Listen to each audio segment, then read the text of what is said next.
طبعا دي اللغة العاطفية، دي التجارة باسم الدين. هو محتاج يستحث المغاربة. ما هو مفيش ولا عاصمة عربية شافت في المتاجرة بالدم الفلسطيني في القطاع إن ممكن مرة تانية نرجع نتكلم بالطريقة القديمة.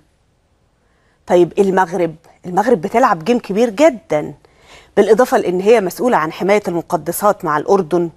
لازم نديها خطاب، لازم نستدعيها للقيام بدور.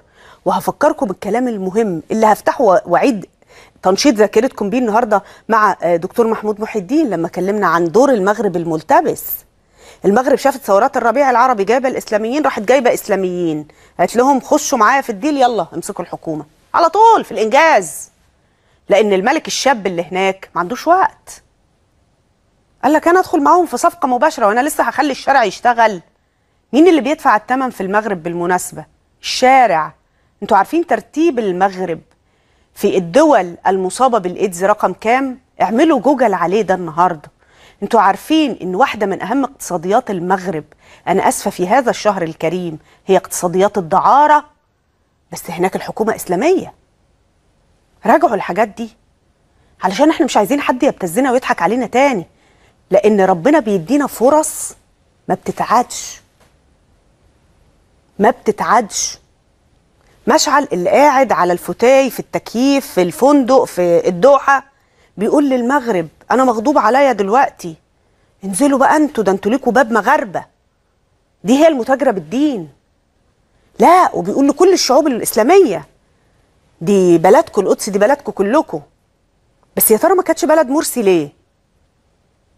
هو مرسي ما اتحركش تجاهها ليه؟ طيب مش عايزه ننسى هنيه اللي بيتكلم عن مسار سياسي لم يكشف عنه. خلوني اخدكم لكمان جوه المطبخ الفلسطيني. الاخ بقى قبل ما اروح لسامي ابو زهري خلوني اقول لكم مشعل قال جمله خطيره قوي. قال وهو بيكلم كتائب القسام طبعا: انتم تصنعون النصر وتصنعون الحدث. طب افهم الحدث ان انت كشفت واحده من اوراقك ببلاش دون اي يعني حاجه لعدوك، ان انت لديك ترسانه اسلحه نوعيه اختلفت عن السابق، لكن لم تنجز بها شيء. لكن بتصنع النصر. عن اي نصر تتحدث؟ صدقوني تمن دفع الفواتير اللي انتم مش راضيين تشوفوها هيجي. والاهلي في غزه للاسف يا احبائي انتوا بيتم المتاجره بيكوا فقط علشان حماس مرة تانية تعود لإدارة القطاع وإنها تبقى جزء من المشهد السياسي. شوفوا الجملة الخطيرة بقى اللي بيقولها مشعل. بيقول الشعب الفلسطيني أعطى فرص عديدة للمبادرات الدولية والعربية، ولم يبقى أمامنا إلا الدفاع عن أنفسنا. من يطالبنا بالتهدئة مقابل التهدئة نقول له يجب العودة إلى الأساس والضغط على نتنياهو لوقف العدوان. طب هو أنت بتقول كلام يعني لناس فاقدي الأهلية فاقدي العقل؟ طب هو أصلا أنت مش عارف أن المبادرة هي وقف العدوان؟ مصر لم تقدم سوى مبادرة وقف العدوان ثم منح الفصائل 48 ساعة لصياغة البنود، عشان تعرفوا ان الناس دي كذابة واحنا في صيام.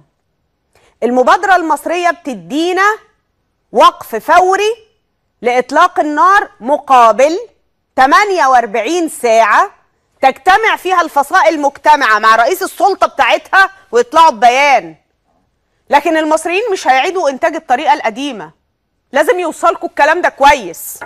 واليسار الفلسطيني اللي كنا في يوم من الأيام بنتباهى بيه لازم يصلوا الكلام ده. خطابكم مع رئيس سلطتكم. الدول تتعامل مع الدول. وإعادة إنتاج التجارب القديمة في التليفونات المفتوحة والمؤتمرات المطلقة والفنادق اللي بتجيب كل الناس. مفيش وقت. مفيش وقت.